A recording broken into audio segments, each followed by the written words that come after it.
Olá, boa noite para você. Seja muito bem-vindo. Começa agora o Rede TV News. Muito boa noite para você. 11 ministros devem deixar o governo federal para disputar as eleições. Essas mudanças serão divulgadas no fim de março e você vai ver também. Sobe para 31 o número de mortos por causa das chuvas no estado de São Paulo. Hoje, mais 3 corpos foram encontrados em Franco da Rocha. Agora, as retroescavadeiras ajudam na localização das vítimas desse desmoronamento.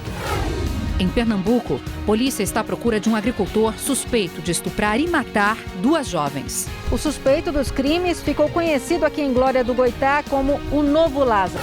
O Super Bowl. Hoje vamos falar de um dos finalistas, o Los Angeles Rams.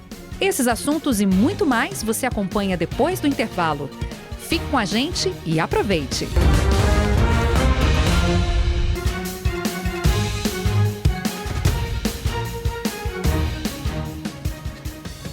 O presidente Jair Bolsonaro esteve em Rondônia, onde se encontrou com o presidente do Peru, Pedro Castilho. E durante a visita, Bolsonaro disse que 11 dos 23 ministros devem deixar os cargos para disputar as eleições de outubro. Ao chegar a Porto Velho, Bolsonaro conversou com apoiadores e seguiu para o Palácio Rio Madeira, sede do governo estadual. O presidente afirmou que, em março, haverá mudanças nos ministérios. 11 ministros vão disputar eleição. Obviamente, vamos ter ministérios tampão. Dia 31 de março, um grande dia, é um pacotão. 11 sai, 11 entra. O presidente peruano Pedro Castilho veio ao Brasil tratar de temas como acesso a mercados e cooperação em várias áreas. Temos nessa grande faixa de fronteira interesse em comum, fazemos parte da região amazônica e vamos tratar de questões de defesa, crimes internacionais, comércio, cooperações as mais variadas possíveis. A ministra Rosa Weber, do Supremo Tribunal Federal, encaminhou à Procuradoria-Geral da República o relatório da Polícia Federal que isentou o presidente Jair Bolsonaro da acusação do crime de prevaricação no caso da vacina indiana Covaxin. A investigação concluiu que Bolsonaro não tinha o dever de levar às autoridades denúncia de suspeitas de irregularidades no contrato para a compra do imunizante. O Procurador-Geral da República, Augusto Aras, agora vai decidir se arquiva ou não o caso. O Banco Central informou hoje um novo vazamento de dados ligados ao Pix, que é o sistema de pagamento instantâneo. Foram acessadas informações de 2.112 chaves. Segundo o órgão, a falha atingiu dados cadastrais como nome do usuário, CPF e número da conta. Esse já é o 3º vazamento registrado. O banco afirma que nenhum deles houve acesso a informações sigilosas relacionadas à segurança das transferências e disse ainda que as pessoas atingidas serão notificadas. E você vai ver daqui a pouco, a polícia de Pernambuco está à procura de um agricultor suspeito de estuprar e matar 2 jovens numa pequena cidade do estado. Nesse ano de eleições, 2022, eleição importantíssima, tem eleição para presidente, para governador, para senador, para deputado federal, para deputado estadual, uma grande eleição. E o Brasil tem mais de 147 milhões de eleitores.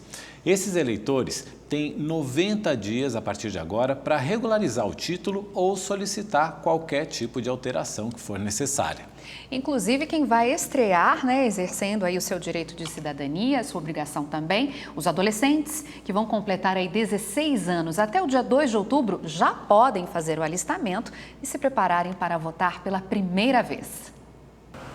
Kaique esteve no Fórum Eleitoral de Belo Horizonte hoje, mas não conseguiu atendimento. Vim aqui tirar o título de eleitor, mas pelo visto não está dando certo não. Teve que agendar antes e foi bem em cima da hora. Por causa da pandemia, os eleitores devem priorizar o atendimento online. Segundo o TRE de Minas Gerais, alistamento eleitoral, revisão, transferência, regularização e pagamento de multas podem ser feitos nas plataformas digitais.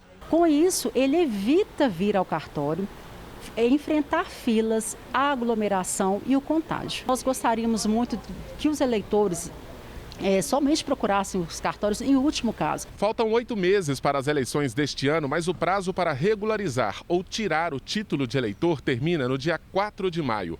Eventuais pendências podem ser consultadas no e-Título. A ferramenta também é utilizada como título eleitoral digital e substitui o documento em papel no dia da votação. O eleitor pode, inclusive, estar com o título cancelado em virtude de revisão eleitoral. Muito importante que ele confira no site do TRE do seu estado ou no TSE se a situação dele está regular, para que ele faça todo o procedimento antes do dia 4 de maio. Os adolescentes que vão completar 16 anos até o dia 2 de outubro já podem votar neste ano. Eu vejo algumas pessoas que eu tenho referência e falo assim, caramba, elas já votam, então assim, eu quero votar, eu quero fazer parte. Para o alistamento não é necessário aguardar a data de aniversário e tudo pode ser feito pela internet. Basta preencher corretamente os dados solicitados no formulário, anexar a foto da identidade, uma selfie segurando o documento ao lado do rosto e um comprovante de endereço. Arthur já está com o título digital e não vê a hora de votar pela primeira vez. Eu acho que todos os jovens devem marcar presença nas eleições. E eu estou com muitas expectativas dessa eleição, que vai ser minha primeira eleição, que eu vou poder votar no governante que eu confio.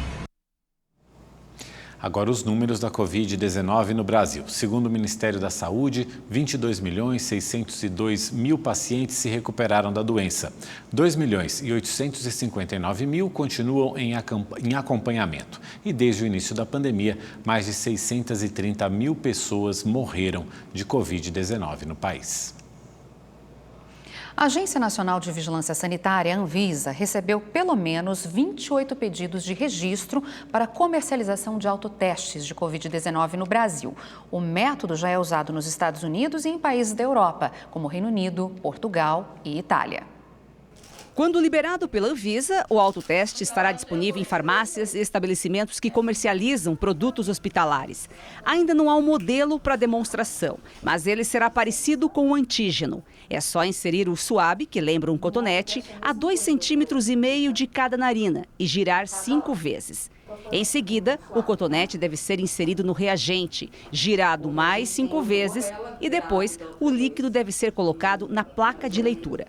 Após 15 minutos, sai o resultado. Se der vermelho, onde está a letra C e T juntas, você está com Covid positivo. E se der vermelho só na letra T, é um exame que você vai precisar refazer. Ele é considerado inválido. A diferença entre o antígeno e o RT-PCR para o autoteste está no grau de assertividade. O antígeno, ele tem uma especificidade bem maior. Ele chega até a 95, tá? Quando falamos do autoteste, nós falamos em torno de 40% a 60%. E o RT-PCR chega a 99%. A Anvisa está recebendo os pedidos de empresas para aprovação do autoteste. Entre as exigências da Agência Nacional de Vigilância Sanitária estão as instruções de uso, armazenagem e descarte do produto. As informações precisam ser claras para facilitar o manuseio e interpretação do resultado pelo público leigo. Após o teste feito pela enfermeira, a nosso pedido, a Rejane repetiu a experiência para mostrar como é simples a coleta. Essa região já tem secreção, né? Então é tranquilo você fazer as voltas, não sentir ardor, não sentir nada, foi bem tranquilo. Tem toda a bula, né? Você seguir nos passos é totalmente autodidático, você consegue estar fazendo sem nenhum erro. É bom lembrar que o autoteste será usado como forma de triagem e não como diagnóstico. Por isso, ele não será aceito em algumas situações, como prova para afastamento do trabalho ou viagens internacionais. A pessoa vai poder controlar se já pode voltar ao trabalho, se aquela situação que ela se submeteu, que ela esteve envolvida com outras pessoas ou com pessoas que testaram positivo, que apresentaram sintomas, se elas estão livres da doença. Os produtos serão importados e, segundo a Abrafarma, que representa o setor de farmácias, devem começar a ser comercializados em até 5 semanas. O preço tende a ficar abaixo do utilizado hoje, do praticado nos antígenos, porque nós não teremos o serviço farmacêutico, o custo do laudo e toda a estrutura que envolve a testagem na farmácia, e será muito mais, o custo deverá ser mais acessível para a população.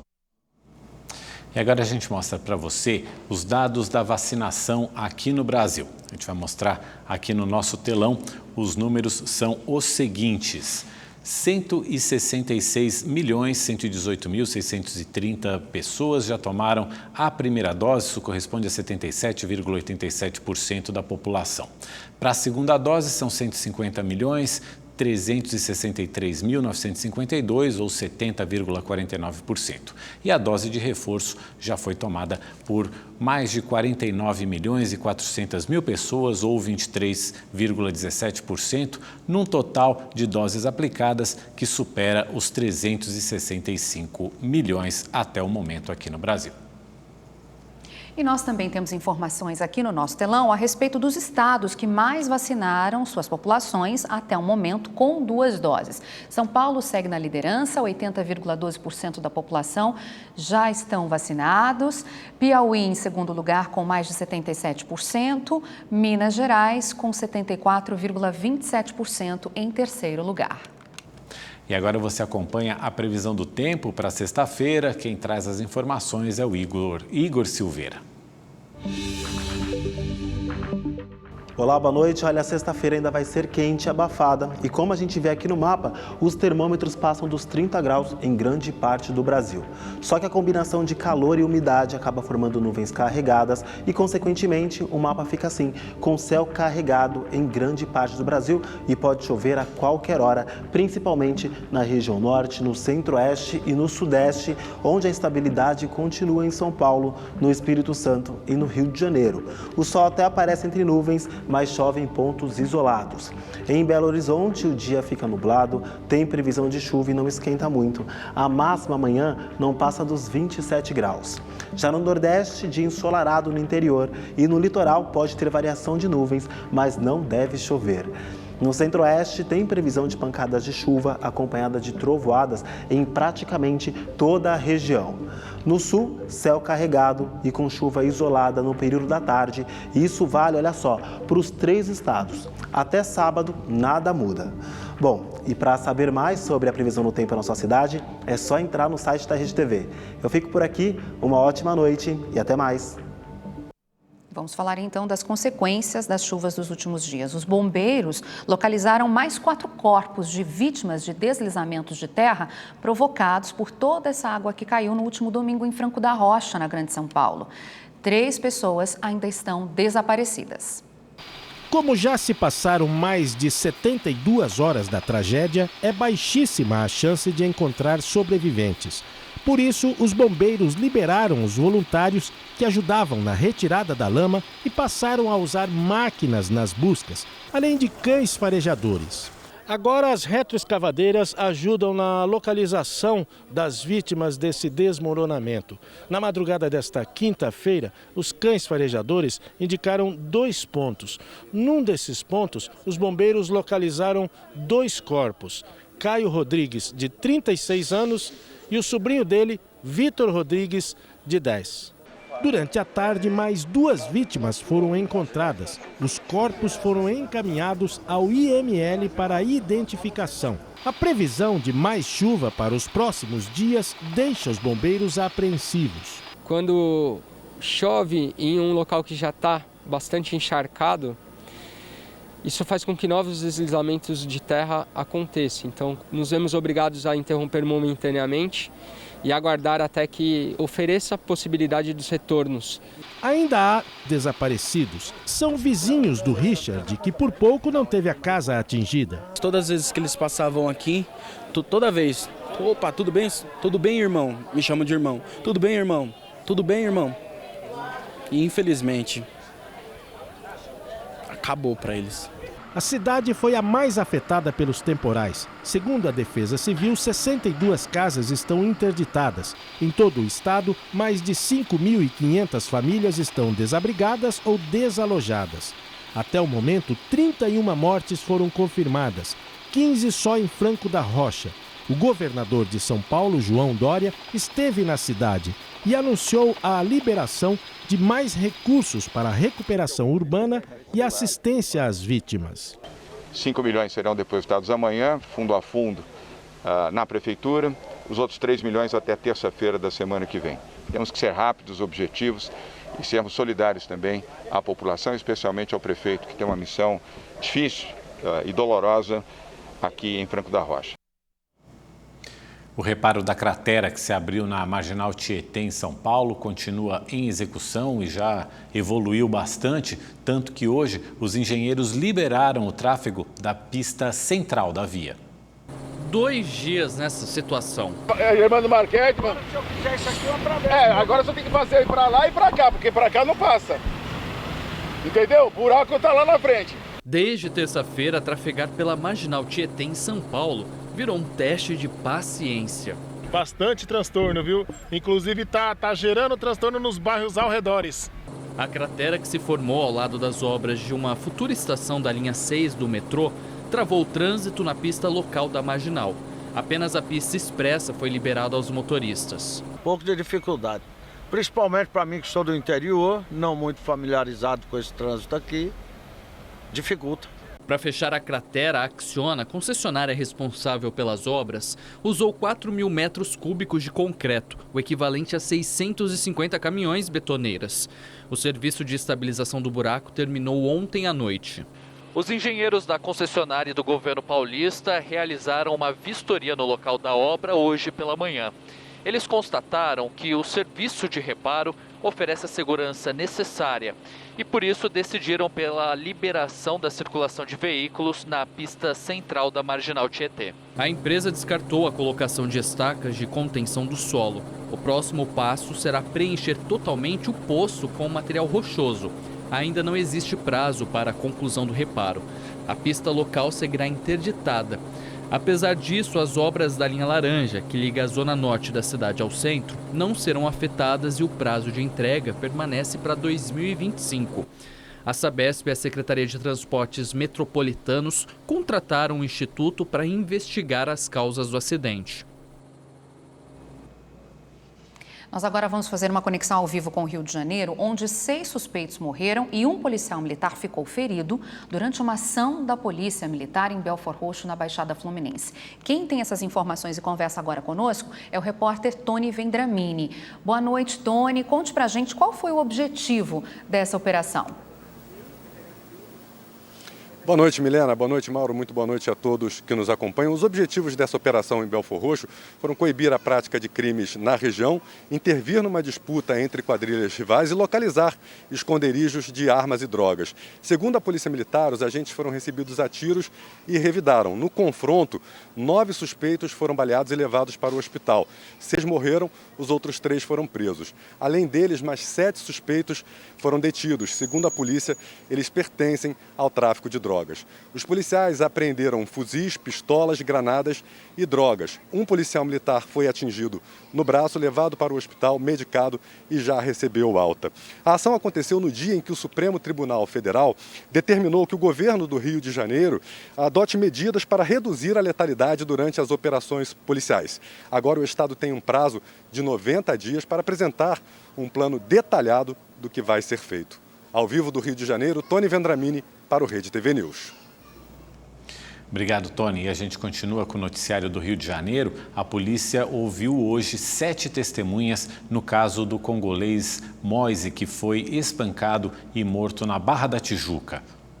O policial militar Alauir Matos de Faria esteve hoje na delegacia para prestar depoimento. Segundo a Orla Rio, concessionária responsável pelos quiosques, o PM é ocupante irregular do Biruta, último local onde Moise trabalhou. O senhor Alauir não é o dono do quiosque Biruta, tá?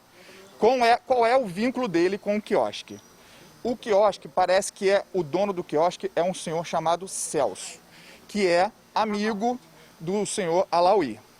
E quem é a gerente do quiosque é a senhora Viviane, que é irmã do senhor Alauir. Este é o vínculo do senhor Alauir com o quiosque. Já o Orla Rio informou que o contrato para a operação do Biruta foi celebrado com Celso Carnaval, que, sem o consentimento da empresa, entregou a operação do quiosque a Alauir e que, por isso, abriu processo na Justiça para a reintegração de posse do espaço. Testemunhas do crime também foram ouvidas pela polícia. Entre elas, o funcionário do quiosque, que aparece nas imagens de camisa listrada, Jailton Pereira Campos, de 55 anos, conhecido como Baixinho. É ele quem parece discutir com Moise com um pedaço de pau na mão. Em depoimento, Baixinho disse que discutiu com Moise porque ele tentou pegar bebida no freezer do bar. O funcionário afirmou ainda que o congolês falou que já tinha matado 4 e que ele seria mais um. Nas imagens, é possível ver que a vítima pega uma cadeira e a discussão continua. Em seguida, chega um dos 3 agressores. Brandon Alexander, conhecido como Tota, luta com Moise. Logo depois, Fábio Pirineus, o Belo, com um pedaço de madeira, começa a agredir a vítima, já imobilizada. Na sequência, aparece Alisson Cristiano, que também participa das agressões, mesmo com Moise desacordado. O trio, que agrediu até a morte o congolês de 24 anos, teve a prisão preventiva decretada por 30 dias, até que a polícia conclua o inquérito.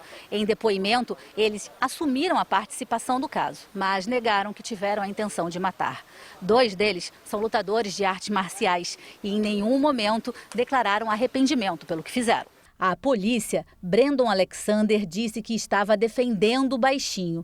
Ele alega que segurou Moise, mas não o estrangulou e que tem a consciência tranquila. Já Alisson Cristiano falou que golpeou Moise com um bastão, porque o imigrante estava perturbando há alguns dias e que quis extravasar a raiva que estava sentindo. No Nordeste, mais violência. A polícia de Pernambuco está à procura de um homem suspeito de estuprar e matar 2 mulheres. O mandado de prisão temporária já foi expedido pela Justiça. Já são 4 dias de buscas pelo agricultor Edson Cândido da Silva, de 35 anos, suspeito de estuprar e matar Jailma da Silva, de 19, e de assassinar Cauane da Silva, de 18 anos.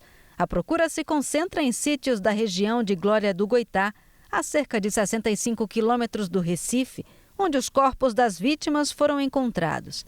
A cidade, de 32 mil habitantes, está aterrorizada desde que começou a circular a notícia de que um assassino de mulheres estaria à solta. Queremos agora que a polícia pegue ele, que ele seja preso e pague. A primeira vítima, Cauane, desapareceu na noite do último sábado. O corpo dela foi encontrado na terça passada dentro de uma manilha, numa região de mata. A segunda vítima, Jailma, sumiu na última segunda-feira. Ela tinha saído de casa, como de costume, para levar alimentos e uma garrafa de café para a mãe e para o irmão, que são agricultores. Mas no caminho ela foi abordada, estuprada e assassinada pelo criminoso. O suspeito também atacou um agricultor com um golpe de facão, mas essa vítima conseguiu se defender e o criminoso fugiu. Edson teria atacado também no centro da cidade. Imagens de câmeras de segurança mostram uma mulher caminhando na rua. Em seguida, o suspeito passa a segui-la. A vítima contou à polícia que o homem recuou quando ela começou a gritar. Parei numa calçada e comecei a pedir socorro. Aí a população começou a sair, foi que me ajudou. Aí ele ficou nesse lugar escondido. Em 2017, Edson Cândido já havia sido preso por roubo e estupro. Ele estava solto há cerca de 6 meses. E mais uma notícia desse nosso país tão violento. Em São Gonçalo, na região metropolitana do Rio de Janeiro, um sargento da Marinha matou um vizinho a tiros dentro de um condomínio. Ele disse que confundiu o homem com o assaltante.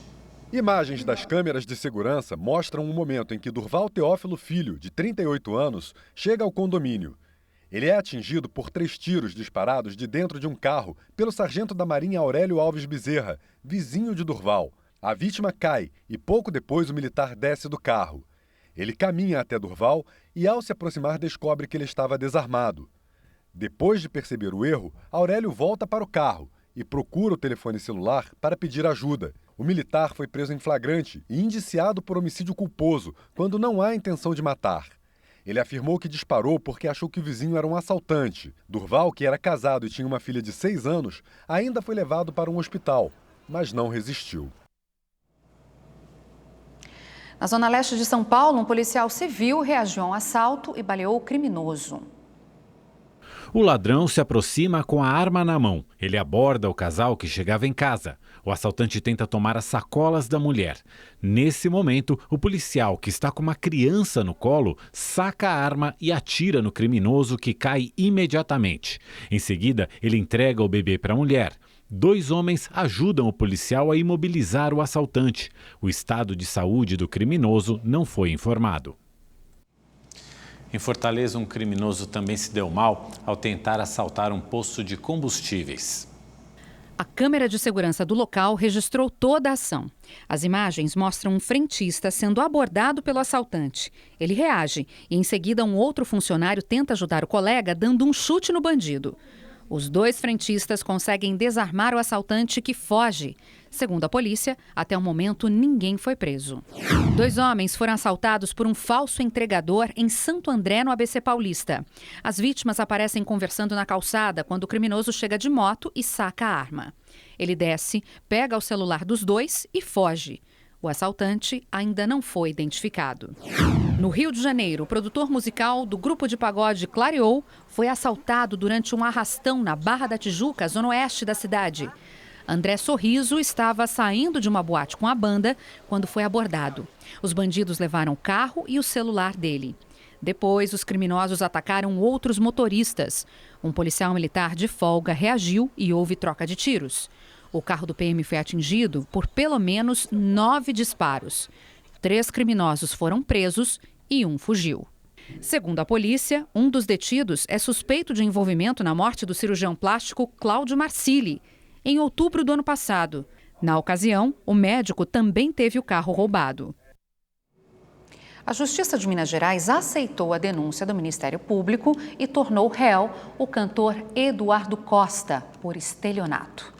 De acordo com a investigação, o sertanejo vendeu uma mansão em Capitólio por 5,5 milhões de reais, mas omitiu no contrato que o imóvel era alvo de ações na justiça, porque foi construído em uma área de proteção ambiental. O casal que comprou a casa em 2017 nunca conseguiu os documentos para tomar posse do bem, nem o dinheiro de volta.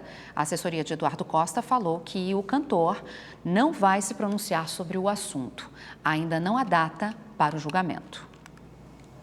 A Polícia Federal prendeu um homem suspeito de ordenar os ataques a aeronaves do IBAMA. Ele foi preso durante a Operação Acauã, em Goiânia. Agora, são 6 pessoas detidas pela PF. Segundo a polícia, o mandante tem participação em atividades de garimpo ilegal em Roraima.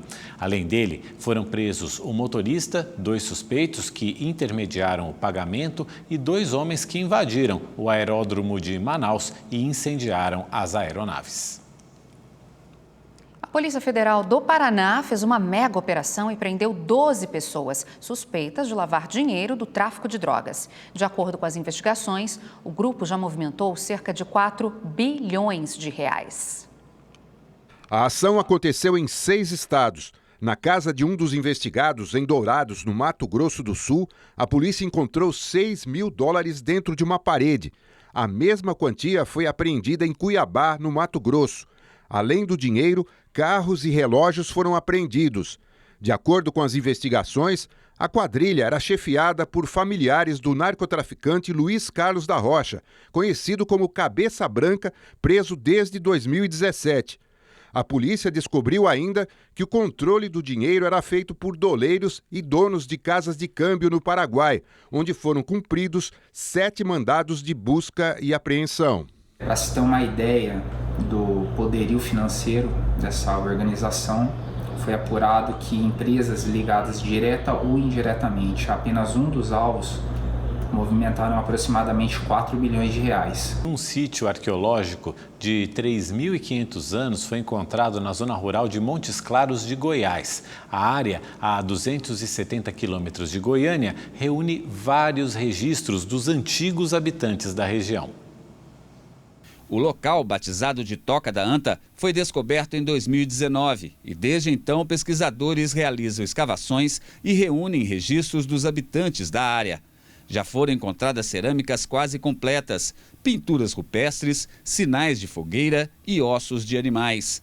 Segundo os cientistas, os objetos remetem a 2 ocupações, uma delas há mais de 3.500 anos, período bem anterior ao que se estimava para Montes Claros de Goiás. Demonstra uma nova datação para o município, para a região, datação até que então nós tínhamos tão somente de 600 anos. Em nossas pesquisas de laboratório, nós diagnosticamos 2 ocupações dentro da própria estratigrafia do sítio arqueológico. Uma mais nova, grupos ceramistas, e uma bem mais antiga, que trata-se de um grupo apenas caçador-coletor.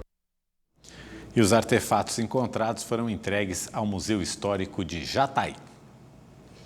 O Rede TV News de hoje fica por aqui, mas você continue aqui na Rede TV, porque agora tem um programa sensacional com a querida Daniela Albuquerque. Uma ótima noite para você. Muito obrigado pela sua companhia. Amanhã a gente está de volta. Boa noite. Até lá.